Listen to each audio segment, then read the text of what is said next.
Hello! Welcome to They Were Both Found Dead. My name is Adrian. And I'm Ramsey, and today we're talking more about fires. Yay! Kind of faking our happy hour right now. Part 1 was really fucking depressing. This one's not going to be any better, so if you are triggered by fire or anything like that, trigger warning. I don't know about you, but I have no kids in my next 2 ones, so that's good. I don't know. It's like a conglomerate of all people in mine. Lovely, lovely. Looking forward to that. Do you have anything you want to say off the top? No. Are there any movies you recommend? Mother. Mother's a great I movie. always recommend that movie. I don't know why. I just feel like it left me with so much impact because it was just so weird. When's the last time you watched it? Like 2 years ago? So I think for me it was a few more than that. So I think I'm about ready for a rewatch. I remember you saying that you were like disturbed by that movie. Oh yeah, it's horrifying. What about you? You're gonna give me shit. I saw the TV glow. Fucking phenomenal. Beautiful. The pink opaque was so like... The whole vibe was so... I loved it. It really was like Mulholland Drive meets Moonlight. And it was so good. I loved it. I tried watching it and I stopped after like 15 minutes. But maybe I should have given it more time. Without further ado, my first topic for part 2 is the Piper Alpha oil rig.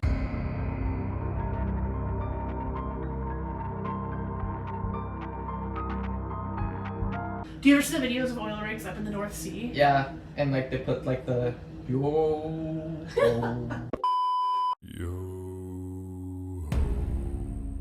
All hands, hoist the colors high.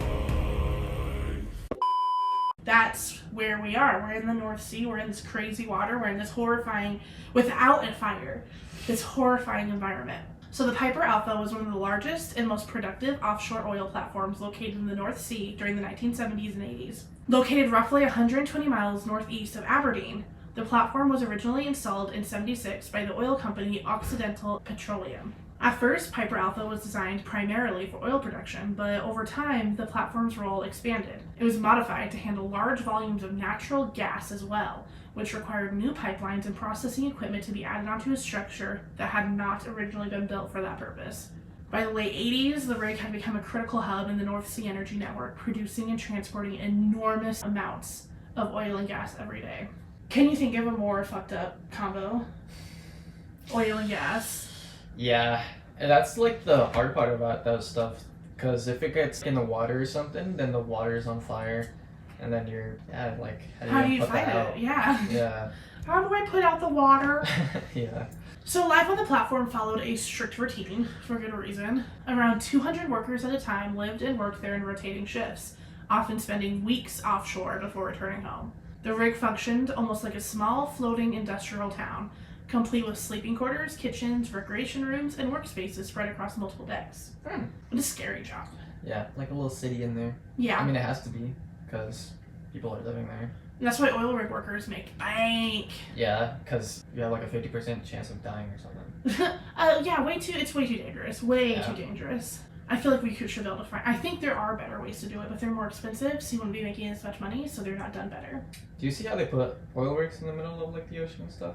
I think I saw one video of one being built, but I don't remember it. I think it's like floating devices, because obviously they're not reaching like the very bottom of the ocean. Yeah. Workers handled highly pressurized oil and gas systems, pumps, and pipelines in a tightly packed environment where flammable materials were constantly moving through machinery. Although offshore oil production had long been known to carry serious risk, many workers trusted the safety procedures that were supposed to keep those hazards under control. However, by the late 1980s, cracks in those safety systems had begun to appear. Piper Alpha had undergone years of modifications that changed how the platform operated. Yet some safety protocols had not been fully updated to reflect the new configuration. Equipment and pipelines carrying highly volatile gas were located closer to control rooms and living quarters than modern safety design would allow. Workers also relied heavily on a permit-to-work system, a paperwork process meant to ensure that dangerous maintenance tasks were properly communicated between shifts. But in practice, that system sometimes broke down, with critical information failing to reach the next crew coming on duty. Damn, that's bad. That's literally like how fast food and banks work. Like, just tell them when they come on the shift what's wrong. Ugh. In the years leading up to 1980, warning signs about safety practices in the North Sea oil industry had already been raised. Reports and internal concerns pointed to maintenance issues, aging infrastructure, and the growing complexity of offshore platforms like at Piper Alpha. Yet, production pressures remained high and operations continued largely unchanged. The rig was producing hundreds of thousands of barrels of oil per day. Damn. And shutting down systems for extensive safety improvements would mean enormous financial losses. Because that's what matters. It always does. That's what it always comes down to. It'd be too expensive to be safer. On the evening of July 6, 1988, a routine maintenance issue set the stage for disaster on the Piper Alpha. Earlier that day, workers had removed a pressure safety valve from one of the platform's condensate pumps so it could be serviced. Because the valve had been taken out, a temporary metal plate was fitted over the open pipe as a seal. The work was not fully completed before the day shift ended, and the pump was marked as unavailable for use. However, due to a breakdown in the permit-to-work communication system between shifts, the night crew did not realize the pump was unsafe. When the primary condensate pump later failed that evening, operators restarted the backup pump, unknowingly sending highly pressurized gas into a pipe that was only sealed by the temporary plate. Okay. That's probably not going to go well, huh? Yeah, let's see what this progresses to. Natural gas condensate is extremely volatile under pressure. When the backup pump started, the pressure inside the pipe forced the temporary seal to fail, releasing a powerful jet of gas into the module. In basic terms, natural gas becomes explosive when it mixes with oxygen in the right concentration and encounters an ignition source. On an oil platform filled with engines, electrical equipment, and hot surfaces, ignition sources are everywhere. Yeah. Within seconds, the gas cloud ignited, producing a massive explosion that tore through the processing area of the platform. The blast destroyed walls and safety barriers, allowing fires to spread rapidly to nearby pipelines carrying oil and gas. That's just the beginning. No. The first explosion killed several workers instantly and knocked out many of the platform's control systems. Flames spread quickly through the interconnected modules of the rig, and the situation worsened as pipelines from nearby platforms continued pumping oil and gas into Piper Alpha. Oh my god. So you don't just That's have a horrible. fire. You have a fire having oil and gas actively being pumped into it. I know, so it's getting bigger and bigger and nothing's stopping it. With at least 200 people with it on this little platform. There's no way to stop that. The whole thing is going to come down. What are you going to do? Fucking fire extinguisher? Yeah, plus you're in the middle of the ocean, so. Yeah, can't be like, hey. Yeah, we'll be there in 3 hours. Hey, 911, I'm in the North Sea. Each pipeline acted like a fuel line feeding the growing inferno. As temperatures soared, additional explosions ripped through the structure. Massive fireballs erupted as pressurized gas lines ruptured, sending literal shock waves across the rig and into the surrounding sea. The platform, designed primarily for oil production, had limited protection against a catastrophic gas explosion of that scale.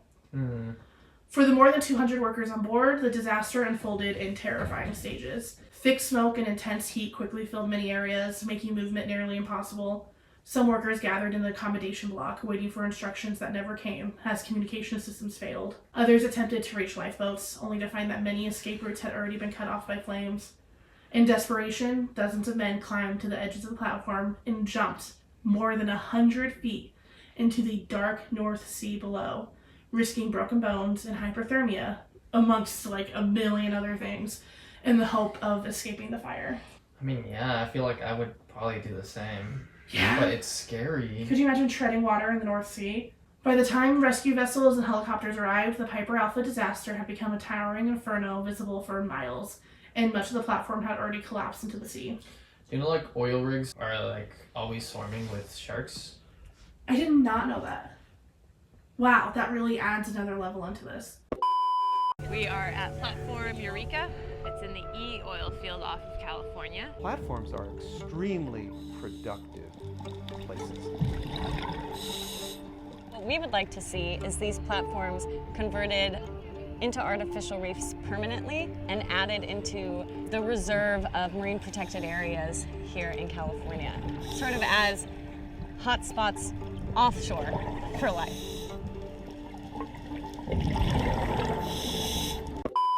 Have you seen videos of people dropping stuff in from oil rigs into the water and then like a bunch of... I think I have. I know I have at least one video. It was a new oil rig worker, and he was on the ladder with like an experienced worker, and he was like freaking out, and the experienced guy was videotaping and laughing at him. Oh, wow.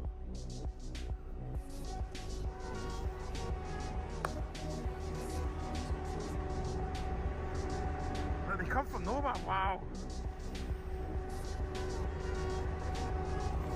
Ah, bleh.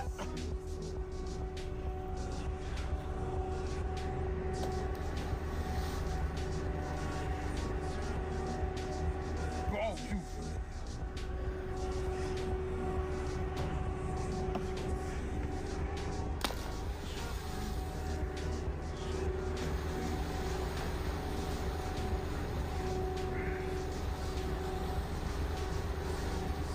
The waste of an acreage. Which doesn't belong with.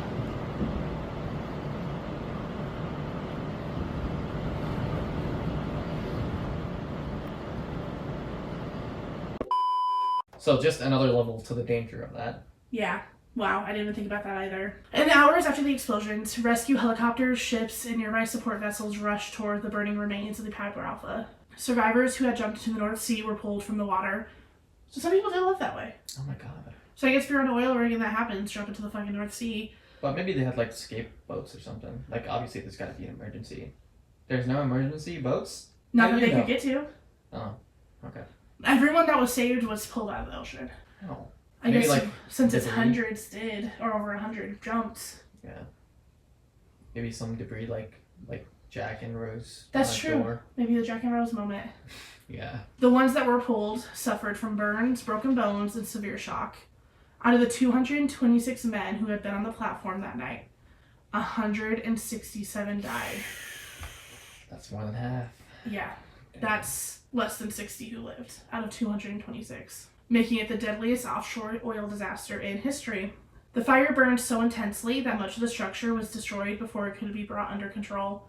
For many families waiting on shore, the hours that followed were filled with uncertainty as authorities worked to determine who had survived. The catastrophe triggered a sweeping investigation led by William Cullen, which became known as the Cullen Inquiry. The final report identified a chain of failures, including poor communication through maintenance, flawed safety systems, and the dangerous layout of equipment that allowed gas leaks and fires to spread unchecked. The findings led to major reforms in offshore safety across the North Sea. But of course, no one was actually tried. No one was actually really held accountable. Yeah.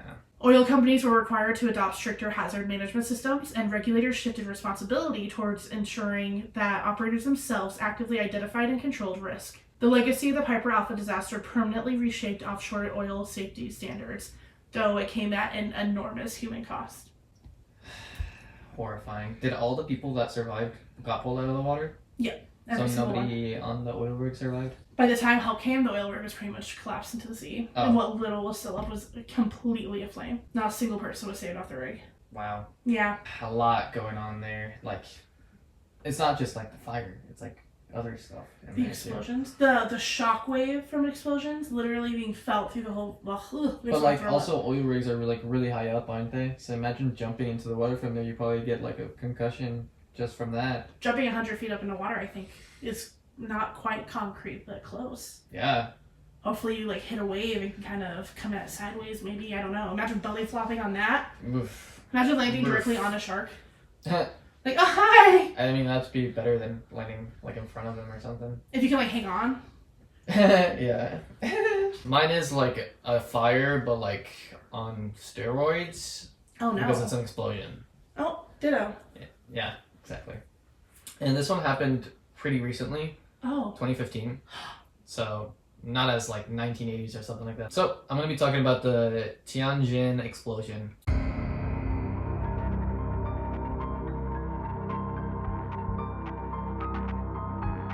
And the reason why I'm talking about this one is because I saw a video of it, and it was intensely crazy video of a huge explosion in the middle of the city, and it just kept exploding and exploding, and it looked like a movie. I don't think I've heard of this. Okay, on the night of August 12, 2015, a series of explosions tore through a container storage facility in the port district of Tianjin, one of the country's largest shipping hubs. The site was operated by the logistics company Reichstag Logistics and stored a variety of industrial chemicals that were waiting to be distributed through the port. That's a really bad thing to explode. Yeah, and you'll see. You're gonna get chemical burns as opposed to as not just like that's what burns. like people have to be evacuated out of this because not even people that are like even close to it because of the toxic gases and fumes. Oh yeah, like the train in Ohio. Contamination concerns are bubbling in eastern Ohio as residents are told it is safe to return to East Palestine. State officials confirmed that toxic chemicals entered the Ohio River after about 50 cars derailed in a fiery crash. The first sign of trouble appeared shortly before 11:30 p.m. when workers reported a fire inside one of the containers holding hazardous materials. Local firefighters responded quickly and began attempting to put out the blaze. At the time, they were not fully aware of what chemicals were stored at the site or how unstable some of them could become when exposed to heat and water. Minutes later, the situation escalated. A powerful explosion ripped through the facility, followed by a second blast roughly 30 seconds later that was even larger.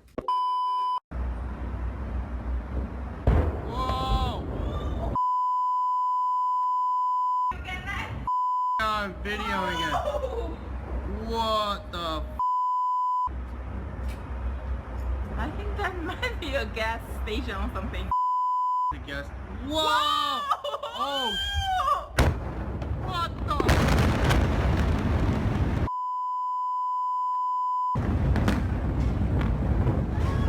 No!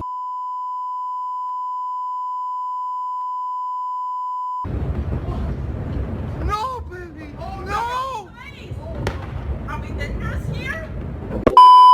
The second explosion was so strong that it registered as a small seismic event and was visible from satellites orbiting the Earth. It's like an earthquake. Yes. That's crazy. It was and that it's strong. so late and people have to evacuate. Yeah, it's nighttime. That's and crazy. like it lit up the city. The blast originated from containers holding large quantities of industrial chemicals, including sodium cyanide, ammonium nitrate. When heated, these materials can become extremely volatile. As the fire spread through the warehouse, the chemicals reacted violently, producing the massive explosions that followed. Yeah, we're dangerous. Oh my god! Oh dear! Are you filming? Yes, I'm filming! Wow! Wow! I think we are dangerous.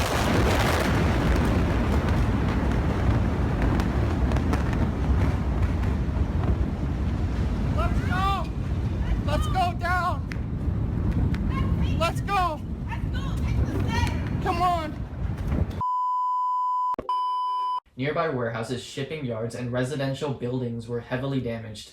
Window shatterings across large sections of the port area. Hundreds of parked cars were burned or flipped by the shockwave. Surveillance footage from nearby buildings showed a massive fireball rising into the sky before expanding outward across the harbor district. Could you even imagine like your whole your glass doors right now just shattering in?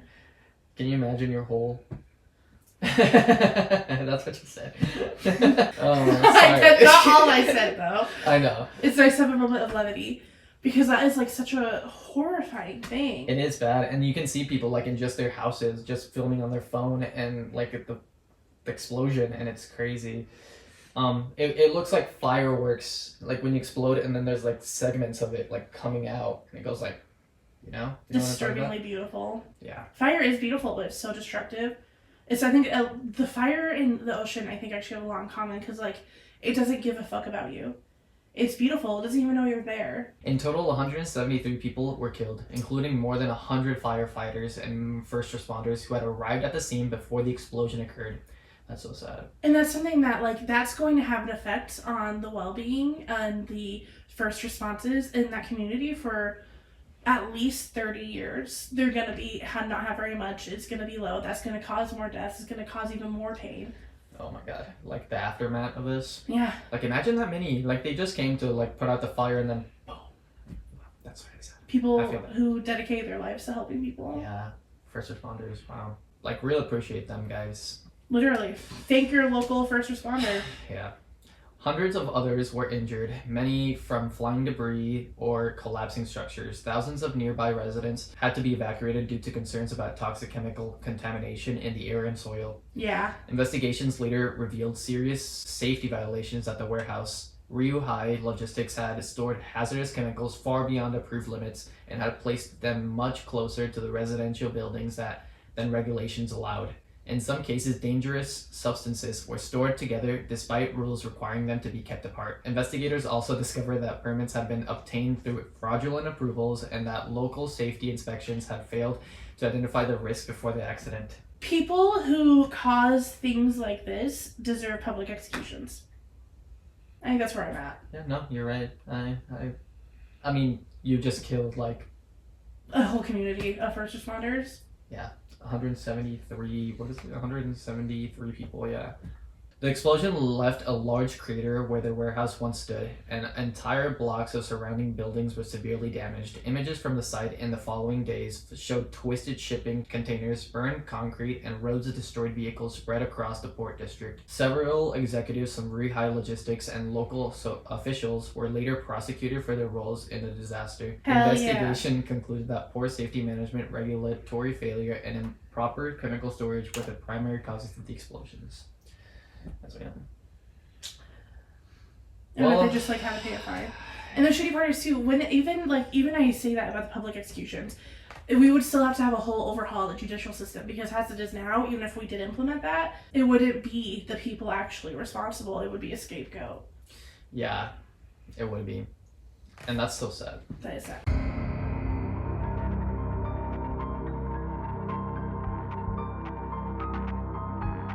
So, on the night of February 27th, 1933, flames were spotted inside the Reichstag building, the seat of Germany's parliament. Around 9 p.m., passerby and nearby officials noted an orange glow flickering through the windows of a vast stone building. Within minutes, the fire began spreading rapidly through the main parliamentary chamber. The interior of the Reichstag contained large amounts of wood paneling, heavy drapes, and paper records, all of which provided fuel. As the blaze intensified, flames climbed the walls of the chamber and surged upward toward the enormous glass dome overhead. Firefighters rushed to the scene and were confronted with a fire that was already roaring out of control. Witnesses described thick smoke pouring from the building and flames leaping high enough to illuminate the Berlin skyline. Inside the chamber, the heat grew intense as burning debris fell from the ceiling and sections of the interior began collapsing. The fire spread through hallways and the adjacent rooms, igniting furniture, documents, and decorative woodwork throughout the building. The dramatic central chamber, where Germany's parliament met, was quickly transformed into an inferno.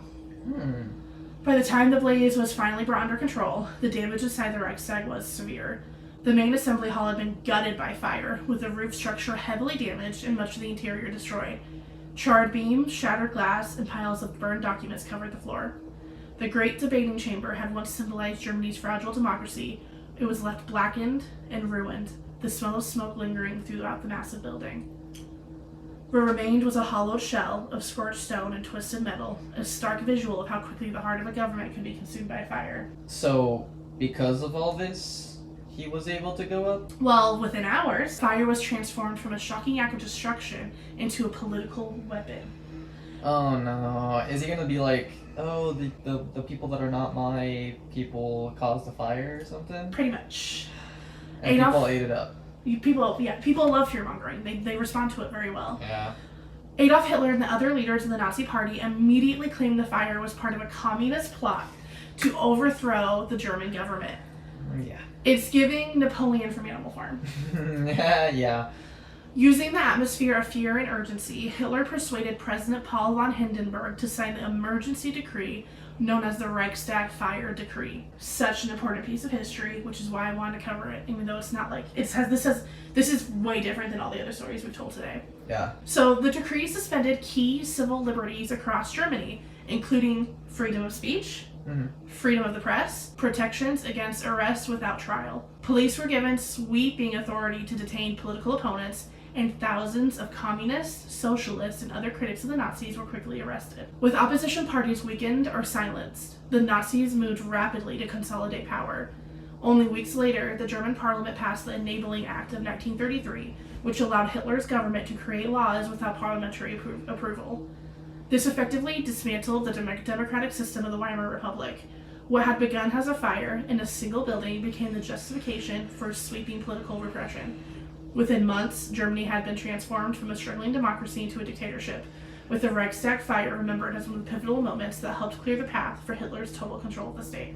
They were like really ready with that comeback, so bruh. One big bad thing, once you can make it seem like it's reasonable to take away people's rights, that's literally what fascists want, and they're never going to give them back to you. Just give it to me for a little bit. Just give me something. I'll give it right back, I promise. Snatch, and you're done. It's over. No more rights for you. That's so sad. That's crazy. I mean, I don't want to give him props or anything, but kind of smart.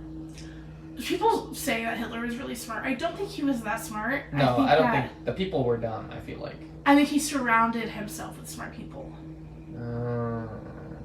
Like, I think the same thing about our current administration. I don't think he's smart. I think he has surrounded himself with many dumb people and some very, very smart, very wealthy people. Yeah. I also feel like followers would just eat anything up, honestly, so...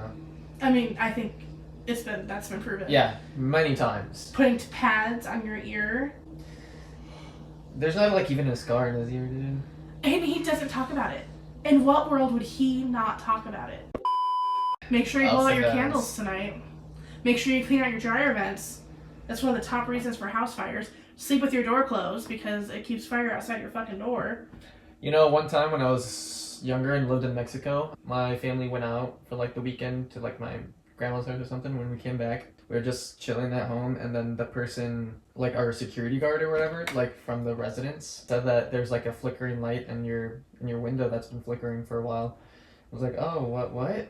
And then my mom and me, we went up there, and the gas tank was lit on fire, and it was like spewing like fire out of like the entrance thing of like a gas tank. That is so scary. Yeah, and my mom freaked out, and we like ran outside and called the fire department, and they turned it off. But like the whole like third level of the house was completely black.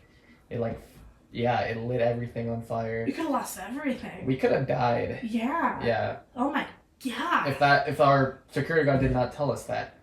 That wasn't even because of us. Imagine we just went to sleep like that. He probably should have mentioned something sooner, I'm not gonna lie. Yeah. But thank God he mentioned anything at all. Yeah. And thank God that didn't happen when you guys were gone. I know. Oh my god. Yeah, we couldn't sleep that night there, so we went back to our grandma's place. Well, I'm glad you're here and Yeah. alive.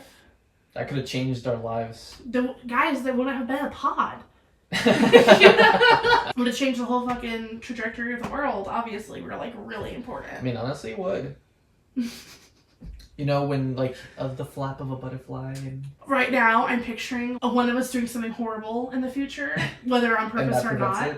And like someone's making a YouTube video about it, and they use this clip. Dark clips that unknowingly foreshadowed. Are you kidding me, Rosie? That's what I'm picturing in my head. Thank you, guys. That was the end of Fires. I hope you guys liked it. I'm gonna be really annoying. Brace yourselves. Is everyone braced? Like, subscribe, share, tell your friends. Yes. And then go and watch the next video. What's the next one? Our next video, I thought we could use some levity after terrorist attacks and fires. Yeah. So we're covering cursed objects. Ooh. Well, more spooky and a lot less, dead kid-y. Yeah. You'll see Ricardo in that one. Hopefully. I love him. I think he should be the new pod. No, because he's a cursed object. Oh, yeah. I'm just kidding. I think he should be the new pod mascot, quite frankly. Hello, babe. Hello, my baby. Hello, my darling. Hello, my something girl. Alright, guys. I'll see you later, and we'll see you later. Bye. Bye.